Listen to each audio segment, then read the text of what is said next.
Hello ನಮಸ್ಕಾರ ಎಲ್ರಿಗೂ, ಹೇಗಿದ್ದೀರಾ? ಸೂಪರ್ ಆಗಿದ್ದೀರಾ ಅನ್ಕೊಂಡ್ಬಿಟ್ಟು ಹೊಸ ವ್ಲಾಗ್ ಸ್ಟಾರ್ಟ್ ಮಾಡ್ತಾ ಇದ್ದೀನಿ.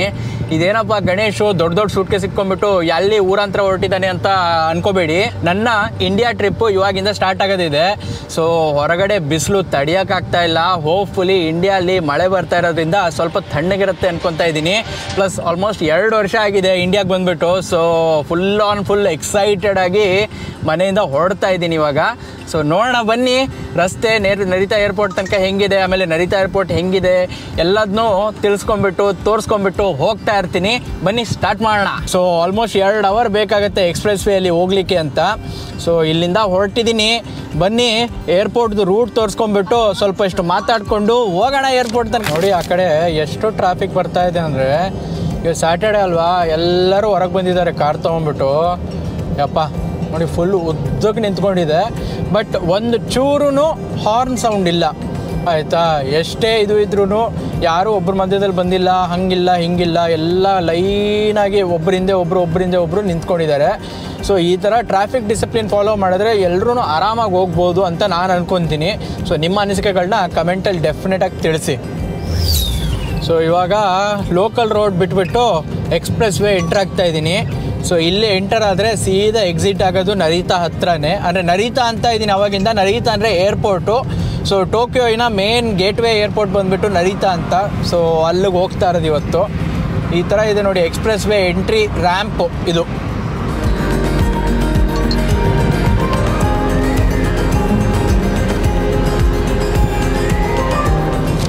ಇವಾಗ ಟನಲ್ ದಾಟಿದ್ರೆ ಟೋಕಿಯೋ ಏರಿಯಾ ಎಂಟ್ರಿ ಆಗ್ತಾ ಇದ್ದೀನಿ ನಾನು. ಸೊ ಟೋಕಿಯೋ ಏರಿಯಾದು ಮೇನ್ ಟನಲ್ ಇದು. ಸೊ ಇಲ್ಲಿಂದ ಆಲ್ಮೋಸ್ಟ್ ಇನ್ನೊಂದು 70 ಕಿಲೋಮೀಟ್ರ್ ಬರುತ್ತೆ. ಸೊ ಈ 70 ಕಿಲೋಮೀಟ್ರ್ ಹೋಗೋ ಟೈಮಲ್ಲೇ ನಿಮ್ಮ ಹತ್ರ ಒಂದಿಷ್ಟು, ನೀವು ನನ್ನ ಲಾಸ್ಟ್ ವೀಕ್ ವಿಡಿಯೋ ಇತ್ತಲ್ಲ ಜಪಾನಲ್ಲಿ ಹೆಂಗೆ ಕೆಲಸ ತೊಗೊಳ್ಳೋದು ಅಂತ, ಆ ವಿಡಿಯೋ ಮೇಲೆ ನೀವು ಒಂದಿಷ್ಟು ಕಮೆಂಟ್ಸ್ ಮಾಡಿದ್ರಿ. ಆ ಕಮೆಂಟ್ಸ್ನ ಆನ್ಸರ್ ಮಾಡ್ಕೊಂಡು ಹೋಗೋಣ ಅಂತ ಯೋಚನೆ ಮಾಡಿದೆ. ಸೊ ಫಸ್ಟು ಕ್ವೆಶ್ಚನ್ ನೀವೇನು ಕೇಳಿದ್ರಲ್ವಾ, ಜಪಾನಿಗೇನೋ ಬರೋಕ್ಕೆ ಹೇಳಿದ್ರಿ ನೀವು. ಜಪಾನಿಗೆ ಬರಲಿಕ್ಕೆ ಏನಾದರೂ ಏಜ್ ಲಿಮಿಟ್ ಇದೆಯಾ ಅಂತ ಕೇಳಿದ್ರಿ. ಫಸ್ಟ್ ಥಿಂಗು ಆಯಿತಾ, ಜಪಾನಿಗೆ ಬರಲಿಕ್ಕೆ ಯಾವುದೇ ಏಜ್ ಲಿಮಿಟ್ ಇಲ್ಲ. ಸೊ ನೀವು 20 ವರ್ಷದಿಂದ 50 ವರ್ಷದ ತನಕ ಯಾವಾಗ ಬೇಕಾದ್ರೂ ಬರ್ಬೋದು. ನಿಮ್ಮ ಹತ್ರ ಒಂದು ವೇಳೆ ಬೇಕಾಗಿರುವಂತಹ ಸ್ಕಿಲ್ಸ್ಗಳು ಆಯಿತಾ ಇದ್ದು, ಆಮೇಲೆ ಜಾಪನೀಸ್ ಲ್ಯಾಂಗ್ವೇಜ್ ಸ್ಕಿಲ್ ಇತ್ತು, ನಿಮ್ಮ ಡೊಮೇನ್ಗೆ ಬೇಕಾಗಿರುವಂಥ ರಿಕ್ವೈರ್ಮೆಂಟ್ಸ್ ಇತ್ತು ಅಂದರೆ ನೀವು ಆರಾಮಾಗಿ ಅಪ್ಲೈ ಮಾಡಿಬಿಟ್ಟು, ನಾನು ಕೊಟ್ಟಿದ್ನಲ್ಲ ಎಲ್ಲ ರಿಕ್ರೂಟ್ಮೆಂಟ್ ಸೈಟ್ಸು, ಆ ರಿಕ್ರೂಟ್ಮೆಂಟ್ ಸೈಟ್ಸಲ್ಲಿ ಚೆಕ್ ಮಾಡ್ಕೊಂಬಿಟ್ಟು ನಿಮ್ಮ ಪ್ರೊಫೈಲ್ನ ಅಪ್ಲೋಡ್ ಮಾಡಿ ಜಾಬ್ ತೊಗೊಂಡು ನೀವು ಬರ್ಬೋದು. ಸೆಕೆಂಡ್ ಕ್ವೆಶ್ಚನ್ನು ಆಯಿತಾ, ನನ್ನ ಹತ್ರ ಡಿಗ್ರಿ ಇಲ್ಲ, ಬರೀ ಜಾಪನೀಸ್ ಲ್ಯಾಂಗ್ವೇಜ್ ಸ್ಕಿಲ್ ಮೇಲೇ ಬರಬಹುದಾ ಅಂತ ನೀವು ಕೇಳಿದ್ರಿ ಆಯಿತಾ. ಸೊ ಸಾರಿ ಟು ಡಿಸಪಾಯಿಂಟ್, ನಿಮಗೆ ಬರೀ ಒಂದು ಜಾಪನೀಸ್ ಲ್ಯಾಂಗ್ವೇಜ್ ಸ್ಕಿಲ್ ಮೇಲೇ ನಾನು ಜಾಬ್ ತೊಗೊತೀನಿ ಅಂತ ಹೇಳಿದ್ರೆ ಸ್ವಲ್ಪ ಕಷ್ಟ ಆಗುತ್ತೆ. ಆಲ್ಮೋಸ್ಟ್ ಇಂಪಾಸಿಬಲ್ ಅಂತಲೇ ಹೇಳ್ಬೋದು. ನೀವೇ ಯೋಚನೆ ಮಾಡಿ, ಅವರ ದೇಶದ ಜನತೆ ಬಿಟ್ಬಿಟ್ಟು, ಅವ್ರಿಗೆ ಎಷ್ಟೊಂದು ಜಾಪನೀಸ್ ಬರುತ್ತೆ, ಅವ್ರನ್ನ ಬಿಟ್ಬಿಟ್ಟು ನಿಮ್ಮ ಹತ್ರ ಸ್ಕಿಲ್ ಇಲ್ಲದೆ ಇದ್ದಾಗ ಬರೀ ಜಾಪನೀಸ್ ಲ್ಯಾಂಗ್ವೇಜ್ ಕೆಪಬಿಲಿಟಿ ಮೇಲೆ ನಿಮ್ಮನ್ನು ಯಾಕೆ ತೊಗೋಬೇಕು ಅಲ್ವಾ. ಸೊ ಅವ್ರಿಗೂ ಏನು ಬೆನಿಫಿಟ್ ಇಲ್ಲ, ಆಮೇಲೆ ನಿಮಗೂ ಅದರಲ್ಲಿ ಏನು ಕೆಲಸ ಸಿಕ್ಕರೂ ತುಂಬ ಲೋ ಸ್ಯಾಲ್ರಿ ಕೆಲಸ ಇರುತ್ತೆ. ನೀವು ದುಡಿತೀರೇನೋ, ಸೇವ್ ಮಾಡ್ತೀರೇನೋ, ಮನೆ ಮಠ ಎಲ್ಲ ಬಿಟ್ಬಿಟ್ಟು ಇಲ್ಲಿಗೆ ಬಂದು ಏನಕ್ಕೆ ಅದು ಮಾಡಬೇಕು ಅಂತ ಆಯಿತಾ. ಸೊ ಸಾರಿ ಟು ಡಿಸಪಾಯಿಂಟ್, ಬರೀ ಲ್ಯಾಂಗ್ವೇಜ್ ಸ್ಕಿಲ್ ಮೇಲೇ ನೀವು ಜಾಬ್ ತೊಗೊತೀರಾ ಅಂದರೆ ಸ್ವಲ್ಪ ಕಷ್ಟ ಆಗುತ್ತೆ. ಬಟ್ ನಿಮ್ಮ ಹತ್ರ ಒಂದು ಡಿಗ್ರಿ, ಆಮೇಲೆ ನಿಮ್ಮ ಕೆಲಸಕ್ಕೆ ಬೇಕಾಗಿರುವಂಥ ಸ್ಕಿಲ್ಸು, ಆಮೇಲೆ ಜಾಪನೀಸ್ ಲ್ಯಾಂಗ್ವೇಜು, ಈ 3 ಇತ್ತು ಅಂದರೆ ಖಂಡಿತವಾಗ್ಲೂ ನೀವು ಆರಾಮಾಗಿ ಜಾಬ್ ತೊಗೋಬೋದು. ಎಷ್ಟೊಂದು ಜಾಬ್ಸ್ ಇದೆ ಆಯಿತಾ, ಮೆಕ್ಯಾನಿಕಲ್ಲು, ಮ್ಯಾನುಫ್ಯಾಕ್ಚರಿಂಗು, ಎಲೆಕ್ಟ್ರಾನಿಕ್ಸು, ಕನ್ಸ್ಟ್ರಕ್ಷನ್ನು, ಎಲ್ಲ ಥರದ ಜಾಬ್ಸು ಅವೈಲೇಬಲ್ ಇದೆ. ಸೊ ನೀವು ಆರಾಮಾಗಿ ಯಾವುದಾದ್ರೂ ಜಾಬ್ ತೊಗೋಬೋದು. ಸೊ ಇದು ಬಂದುಬಿಟ್ಟು ಯೋಕೋಹಾಮಾ ಔಟ್ಸ್ಕರ್ಟ್ಸ್ದು ವಾಂಗಾನ್ಸೆನ್ ಅಂತ ಕರೀತಾರೆ. ಸೊ ಆ ಪರ್ಟಿಕ್ಯುಲರ್ ರೂಟ್ದು ಏನಂತಾರದಕ್ಕೆ ಎಕ್ಸ್ಪ್ರೆಸ್ ವೇ ಇದು. ಸೊ ಹಿಂಗಿದೆ.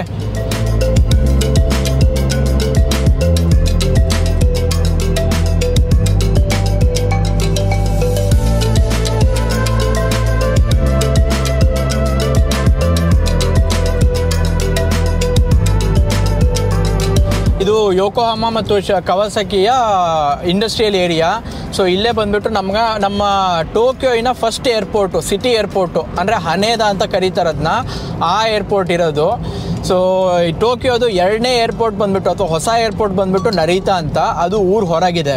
ಸೊ ಹನೇದಾ ಏರ್ಪೋರ್ಟ್ ಏನಿದೆಯಲ್ಲ, ನಮಗೆ ಯೋಕೋಹಾಮಾ ಮತ್ತು ಟೋಕಿಯೋಯಿಂದ ಹಬ್ಬ ಅಂದರೆ ಮ್ಯಾಕ್ಸಿಮಮ್ 1 ಅವರ್ ಜರ್ನಿ ಅಷ್ಟೇ. ಬಟ್ ನರಿತಾ ಏನಿದೆಯಲ್ಲ ಸ್ವಲ್ಪ ಊರು ಹೊರಗೆ ಬರೋದ್ರಿಂದ ನಿಮಗೆ ಆಲ್ಮೋಸ್ಟ್ 2 ಅವರ್ ಬೇಕಾಗತ್ತೆ ಹೋಗಲಿಕ್ಕೆ.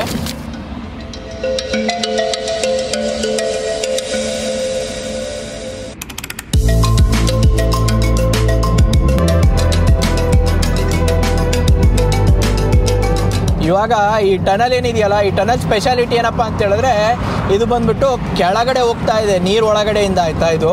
ಸೊ ಇದು ಟೋಕಿಯೋ ಬೇ ಏರಿಯಾ ಅಂದರೆ ಮೇಲ್ಗಡೆ ಪೂರ್ತಿ ಸಮುದ್ರ ಇದೆ, ಕೆಳಗಡೆ ನಾವು ಕಾರಲ್ಲಿ ಹೋಗ್ತಾ ಇದ್ದೀವಿ ಇವಾಗ. ಸೊ ಆ ಥರದ್ದೊಂದು ಟನಲ್ ಇದು ಸಖತ್ ದೊಡ್ಡದಿದೆ. ಐ ಥಿಂಕ್ ಇದು ಬಂದ್ಬಿಟ್ಟು ಒಂದು 3-4 ಕಿಲೋಮೀಟರ್ ಏನೋ ಇರ್ಬೋದು. ಈ ಥರದ್ದು ಎಷ್ಟೊಂದು ಟನಲ್ಗಳು ನಿಮಗೆ ಜಪಾನಲ್ಲಿ ನೋಡೋಕ್ಕೆ ಸಿಗ್ತವೆ, ಸಮುದ್ರದ ಒಳಗೆ ಹೋಗ್ತಾ ಇರೋವಂಥ ಟನಲ್ಗಳು.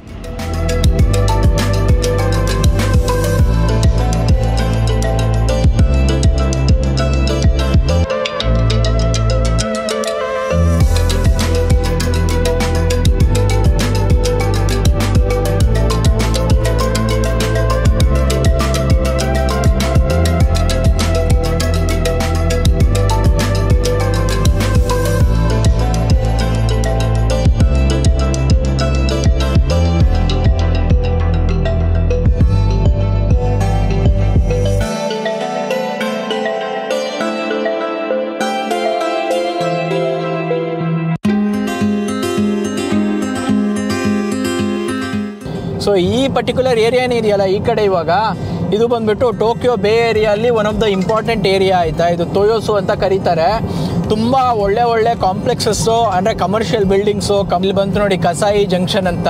ಸೊ ಈ ಕಸಾಯಿ ಜಂಕ್ಷನಲ್ಲಿ ನೀವು ಏನಾದರೂ ಎಕ್ಸಿಟ್ ತೊಗೊಂಡ್ರೆ ನಮ್ಮ ಇಂಡಿಯನ್ಸ್ ಇರುವಂತಹ ಇದನ್ನು ಮಿನಿ ಇಂಡಿಯಾ ಕೂಡ ಅಂತ ಕರೀತಾರೆ. ನೋಡಿ ಏನಂದ್ರೆ ಏನೂ ಇಲ್ಲ, ನಮ್ಮ ಬೆಂಗಳೂರಿನ ದೇವನಹಳ್ಳಿ ಏರ್ಪೋರ್ಟ್ ಇತ್ತಲ್ಲ ಹಳೆಯ ಕಾಲದಲ್ಲಿ, ಹಂಗಿದೆ. ಏನೂ ಇಲ್ಲ, ಪೂರ್ತಿ ಖಾಲಿ ಹೊಲಗಳಿರೋಂಥ ಏರಿಯಲ್ಲಿ ಏರ್ಪೋರ್ಟ್ ಕಟ್ಟೋರೆ. ಆಲ್ಮೋಸ್ಟ್ ಟೋಕಿಯೋಯಿಂದ 70 ಕಿಲೋಮೀಟರು, ನಾನಿರೋ ಜಾಗದಿಂದ ಆಲ್ಮೋಸ್ಟ್ 120 ಕಿಲೋಮೀಟ್ರ್ ದೂರ ಇದೆ ನರಿತಾ ಏರ್ಪೋರ್ಟು.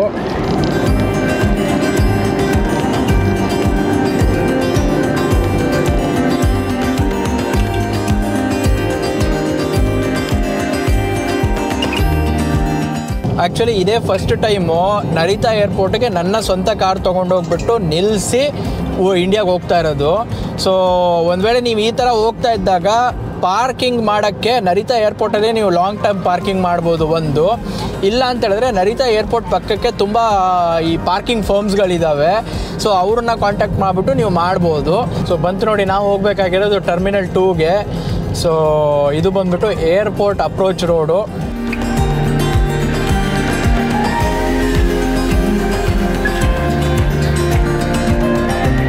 ಟರ್ಮಿನಲ್ 2 ಇಂಟರ್ನ್ಯಾಷನಲ್ ಡಿಪಾರ್ಚರಲ್ಲಿ ಅವರು ವೇಟ್ ಮಾಡ್ತಾ ಇರ್ತಾರೆ ಅಂತ ಹೇಳಿದ್ರು. ಸೊ ನಡೀರಿ ಹೋಗೋಣ terminal 2 international departure.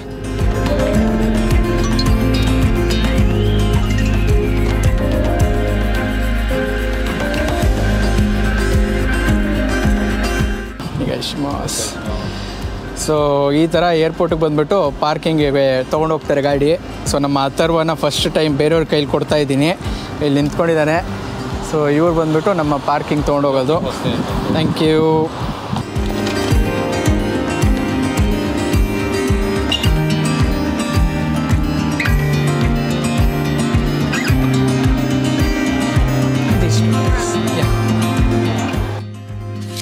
Luggage check-in ಆಯಿತು. ಹೊರಡೋಕ್ಕೆ ಇನ್ನೊಂದು 1.5 ಗಂಟೆ ಟೈಮ್ ಇದೆ.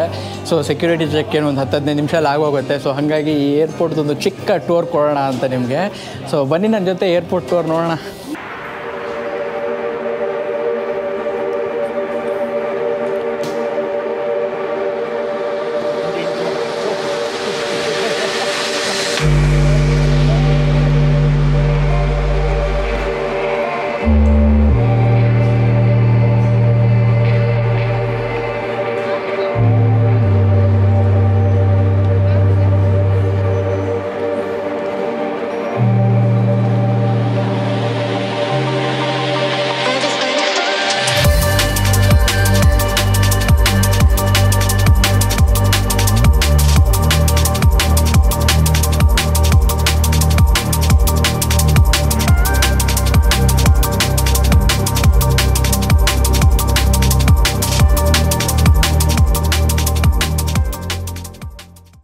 ಸೆಕೆಂಡ್ ಫ್ಲೋರ್ ಇದು.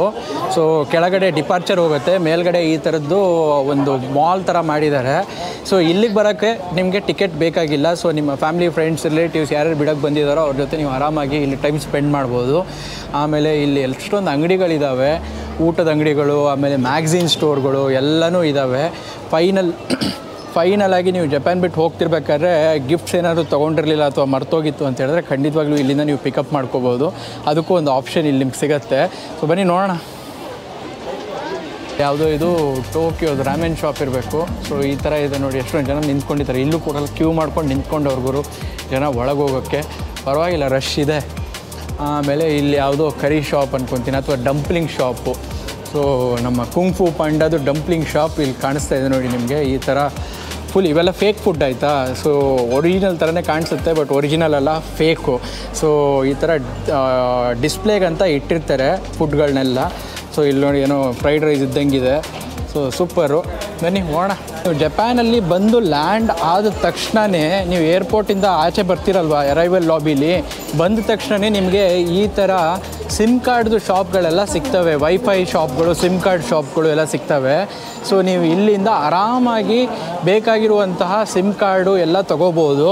ಜಪಾನಲ್ಲಿ ಪ್ರಾಬ್ಲಮ್ ಏನಪ್ಪ ಅಂತ ಹೇಳಿದ್ರೆ ಬರೀ ಡೇಟಾ ಸಿಮ್ ಕಾರ್ಡ್ ಮಾತ್ರ ನಿಮಗೆ ಸಿಗುತ್ತೆ, ಟಾಕಿಂಗ್ ಸಿಮ್ ಕಾರ್ಡ್ ಸಿಗಲ್ಲ. ಸೊ ಅದು ಒಂದು ಸ್ವಲ್ಪ ಕೇರ್ಫುಲ್ ಆಗಿರಬೇಕು. ಇಲ್ಲೇನು ಕಾಣ್ತಾ ಇದೆಯಲ್ಲ, ಇದು ಏರ್ಪೋರ್ಟ್ ಬಸ್ಗಳದ್ದು ಕೌಂಟ್ರು ಆಯಿತಾ. ಸೊ ಈ ಕೌಂಟ್ರಲ್ಲಿ ನೀವು ಟೋಕಿಯೋಗೆ, ಯೋಕೋಹಾಮಾಗೆ ಅಥವಾ ಸೈತಮಾಗೆ ಎಲ್ಲಿ ಹೋಗಬೇಕೋ ಅಲ್ಲಿಯ ಟಿಕೆಟ್ಸ್ನ ತೊಗೊಂಡ್ಬಿಟ್ಟು ಹೋಗ್ಬೋದು. ಏರ್ಪೋರ್ಟ್ ಏನಿದೆಯಲ್ಲ ಇದು ಎಲ್ಲ ಲೊಕೇಶನ್ಸ್ಗೂ ವೆಲ್ ಕನೆಕ್ಟೆಡ್ ಆಗಿದೆ. ಸೊ ಆರಾಮಾಗಿ ನೀವು ಟ್ಯಾಕ್ಸಿ ಮಾಡ್ಕೊಳ್ಳೋ ನೆಸೆಸಿಟಿ ಇಲ್ಲ. ಒಂದು ವೇಳೆ ಸೋಲೋ ಟ್ರಾವೆಲರ್ ಆಗಿದ್ದರೆ ಆರಾಮಾಗಿ ಬಂದುಬಿಟ್ಟು ಟ್ರೈನಲ್ಲೇ ಟ್ರಾವೆಲ್ ಮಾಡ್ಬೋದು. ಡೈರೆಕ್ಟಾಗಿ ಏರ್ಪೋರ್ಟಿಂದ ನೀವು ಬೇಕಾಗಿರೋ ಲೊಕೇಶನ್ಗೆ ಹೋಗ್ಬೋದು. ಸೊ ಒಂದು ಥರ ಚಿಕ್ಕ ಅಡ್ವೆಂಚರು. ಸೊ ಅದನ್ನು ನೀವು ಟ್ರೈ ಮಾಡಿ ನೋಡಿ, ಹೋಪ್ಫುಲಿ ನಿಮ್ಗೆ ಇಷ್ಟ ಆಗುತ್ತೆ ಅನ್ಕೊತೀನಿ. ಸೊ ನೀವು ಏರ್ಪೋರ್ಟಲ್ಲಿ ತಿರುಗಾಡ್ತಿರ್ಬೇಕಾದ್ರೆ ಫೈನಲ್ ಆಗಿ ಒಂದು ಜಾಗ ಇದೆ, ಇದನ್ನು ಮಿಸ್ ಮಾಡಲಿಕ್ಕೆ ಹೋಗಬೇಡಿ. ನಿಮ್ಮ ಹತ್ರ ಒಂದು ವೇಳೆ ಟೈಮ್ ಇದ್ದರೆ ಖಂಡಿತವಾಗ್ಲೂ ಇಲ್ಲಿ ಬನ್ನಿ ಆಯಿತಾ. ಒಂದು ಒಳ್ಳೆ ಎಕ್ಸ್ಪೀರಿಯೆನ್ಸ್ ಬರುತ್ತೆ. ಯಾಕೆಂದರೆ ಇಂಡಿಯಾದಲ್ಲಿ ಯೂಶ್ವಲಾಗಿ ಏರ್ಪೋರ್ಟ್ ಒಳಗೆ ಎಂಟ್ರ್ ಮಾಡಬೇಕಾದ್ರೆ ನಿಮ್ಮ ಹತ್ರ ಟಿಕೆಟ್ ಬೇಕು. ಸೊ ಇಲ್ಲಿ ಏರ್ಪೋರ್ಟ್ ಒಳಗೆ ಎಂಟ್ರ್ ಮಾಡಬೇಕಂದ್ರೆ ಟಿಕೆಟ್ ಬೇಕಾಗಿಲ್ಲ. ಈ ಪರ್ಟಿಕ್ಯುಲರ್ ಜಾಗಕ್ಕೆ ಬರೋಕ್ಕಂತೂ ಏನೂ ಬೇಡ, ಆರಾಮಾಗಿ ಬಂದು ಒಂದು ಸುಂದರವಾದ ವ್ಯೂನ ನೋಡ್ಬೋದು. ಬನ್ನಿ ತೋರಿಸ್ತೀನಿ ಹೆಂಗಿದೆ ಅಂತ. ಇದು ಓಪನ್ ಮಾಡಿದ್ರೆ ಇಲ್ಲೇನಿದೆಯಲ್ಲ ಪೂರ್ತಿ ಓಪನ್ ಏರಿಯಾ. ಇಲ್ಲಿಂದ ಪೂರ್ತಿ ನೀವು ನೋಡ್ಬೋದು ಯಾವ್ಯಾವ ಫ್ಲೈಟ್ ಹೋಗ್ತಾ ಇದೆ, ಏನು ಕತೆ, ಹೆಂಗೆ ಅಂತ ಫುಲ್ ವ್ಯೂ ಕಾಣಿಸುತ್ತೆ ಆಯಿತಾ. ಪೂರ್ತಿ ಈ ಥರ ಓಪನ್ ಮಾಡಿ ಇಟ್ಟಿದ್ದಾರೆ. ಇದನ್ನು ಅಬ್ಸರ್ವೇಷನ್ ಡೆಕ್ ಅಂತ ಕೂಡ ಕರೀತಾರೆ. ಸೊ ಬನ್ನಿ, ಅಲ್ಲಿ ಎಲ್ಲೋ ಖಾಲಿ ಇದೆ ಜಾಗ, ಅಲ್ಲಿ ಹೋಗ್ಬಿಟ್ಟು ನೋಡೋಣ. ಸೊ ನೋಡಿ ಹೆಂಗಿದೆ ವ್ಯೂ. ಆರಾಮಾಗಿ ಇಲ್ಲಿ ನಿಂತ್ಕೊಂಡ್ಬಿಟ್ಟು ಪೂರ್ತಿ ಏರ್ಪೋರ್ಟಿನ ಒಂದು ವ್ಯೂ ನೋಡ್ಬೋದು ನೀವು ಸೂಪರಾಗಿ. ಅಲ್ಲೇ ನಿಂತಿದೆಯಲ್ಲ ಅದು ಬಂದುಬಿಟ್ಟು ಜಲ್ ಏರ್ಲೈನ್ಸು, ಅದು ನಂದು. ಸೊ ಬೆಂಗಳೂರಿಗೆ ಬರಬೇಕಾಗಿರುವಂತಹ ಫ್ಲೈಟು ಅಲ್ಲಿದೆ ನೋಡಿ. ಪೂರ್ತಿ ಎಲ್ಲ ಕಾಣಿಸುತ್ತೆ ಆಯಿತಾ, ಎಷ್ಟೊಂದು ಫ್ಲೈಟ್ಸು. ಸೊ ನೀವು ಆರಾಮಾಗಿ ನಿಮ್ಮ ಮಕ್ಕಳ ಜೊತೆ ಬಂದುಬಿಟ್ಟು ಬೇಕಾದ್ರೂ ಆರಾಮಾಗಿ ಟೈಮ್ ಸ್ಪೆಂಡ್ ಮಾಡ್ಬೋದು, ಒಂದು ವೇಳೆ ನೀವೇ ಅಲ್ಲೇ ಹತ್ತಿರದಲ್ಲಿದ್ದರೆ. ಯಾಕೆಂದರೆ ಫ್ಲೈಟ್ಸ್ನ ಟೇಕ್ ಆಫ್ ಆಗೋದು, ಲ್ಯಾಂಡ್ ಆಗೋದು ನೋಡೋಕ್ಕೆ ಇದಕ್ಕಿಂತ ಒಳ್ಳೆ ಜಾಗ ಇಲ್ಲವೇ ಇಲ್ಲ. ನೀವು ಒಂದು ವೇಳೆ ಯಾರನ್ನಾರು ನಿಮ್ಮ ರಿಲೇಟಿವ್ಸ್ನ ಬಿಡೋಕ್ಕಂತ ಬಂದಿದ್ದರೆ ಖಂಡಿತವಾಗ್ಲೂ ಇಲ್ಲಿ ಬಂದುಬಿಟ್ಟು ಅವ್ರನ್ನ ಫೈನಲಾಗಿ ಅವ್ರ ಫ್ಲೈಟ್ ಟೇಕ್ ಆಫ್ ಆಗೋ ತನಕ ನೀವು ಆಫ್ ಮಾಡ್ಬೋದು ಅವ್ರನ್ನ. ಸೊ ಈ ಥರದ್ದೊಂದು ಎಕ್ಸ್ಪೀರಿಯೆನ್ಸು ಮೋಸ್ಟ್ಲಿ ಇಂಡಿಯನ್ ಏರ್ಪೋರ್ಟ್ಗಳಲ್ಲಿ ಇಲ್ಲ. ಸೊ ಹಾಗಾಗಿ ಇದೊಂಥರ ಯೂನೀಕ್ ಎಕ್ಸ್ಪೀರಿಯೆನ್ಸ್ ಅನಿಸ್ತು ನನಗಂತೂ. ತುಂಬ ಚೆನ್ನಾಗಿದೆ ಎಕ್ಸ್ಪೀರಿಯೆನ್ಸು. ಇಲ್ಲಿ ನೋಡಿ, ಏರ್ಲೈನ್ಸ್ನ ಫೋಟೋ ತೆಗಿಯೋಕ್ಕೋಸ್ಕರ ಅಂತ ಎಷ್ಟೊಂದು ಜನ ನಿಂತ್ಕೊಂಡಿದ್ದಾರೆ. ಈ ಥರ ಬಂದುಬಿಟ್ಟು ಆರಾಮಾಗಿ ನಿಂತ್ಕೊಂಡು ಫೋಟೋ ಕೂಡ ತೆಗಿತಾ ಇರ್ತಾರೆ. ಟೇಕ್ ಆಫು, ರನ್ವೇ ಮೇಲೆಲ್ಲ ಹೋಗೋದು. ಸೊ ನೋಡಿದ್ರಲ್ಲ, ಈ ಅಬ್ಸರ್ವೇಷನ್ ಡೆಕ್ಗೆ ಬಂದುಬಿಟ್ಟು ಎಂಜಾಯ್ ಮಾಡಿ ಅಂತ ಹೇಳ್ತಾ ನನ್ನ ಫ್ಲೈಟ್ ಟೈಮ್ ಆಗ್ತಾ ಇದೆ. ಸೊ ಇಲ್ಲಿಂದ ನನಗೆ ಹೊರಡೋ ಸಮಯ ಆಯಿತು. ಹಾಗಾಗಿ ಈ ವ್ಲಾಗ್ ಕ್ಲೋಸ್ ಮಾಡ್ತೀನಿ. ಸೊ ಹೋಪ್ಫುಲಿ ನಿಮಗೆ ಈ ಪುಟ್ಟ ವ್ಲಾಗ್ ಇಷ್ಟ ಆಯಿತು ಅಂದ್ಕೊತಾ ಇದ್ದೀನಿ. ಇಷ್ಟ ಆಗಿದ್ದರೆ ಖಂಡಿತವಾಗ್ಲೂ ಲೈಕ್ ಬಟನ್ ಮೇಲೆ ಪ್ರೆಸ್ ಮಾಡಿ, ನಿಮ್ಮ ಫ್ಯಾಮಿಲಿ ಫ್ರೆಂಡ್ಸ್ ಎಲ್ಲರ ಜೊತೆ ಶೇರ್ ಮಾಡಿ ಅಂತ ಹೇಳ್ತಾ, ಯಾರೋ ಸಬ್ಸ್ಕ್ರೈಬ್ ಮಾಡ್ಕೊಂಡಿದ್ರು ಎಲ್ರಿಗೂ ತುಂಬ ಥ್ಯಾಂಕ್ ಯು. ಸಬ್ಸ್ಕ್ರೈಬ್ ಮಾಡ್ಕೊಳ್ಳೋದ್ರಿಗೆ ಏನೂ ಪ್ರಾಬ್ಲಮ್ ಇಲ್ಲ, ಬಿಂದಾಸಾಗಿ ನಿಮ್ಮ ಟೈಮಲ್ಲಿ ಸಬ್ಸ್ಕ್ರೈಬ್ ಮಾಡ್ಕೊಳ್ಳಿ ಅಂತ ಹೇಳ್ತಾ ನಾನು ನಿಮ್ಮನ್ನು ಸಿಗ್ತೀನಿ ನೆಕ್ಸ್ಟ್ ಸ್ಟಾಪಲ್ಲಿ ಬೆಂಗಳೂರಲ್ಲಿ. Take care, love you, bye.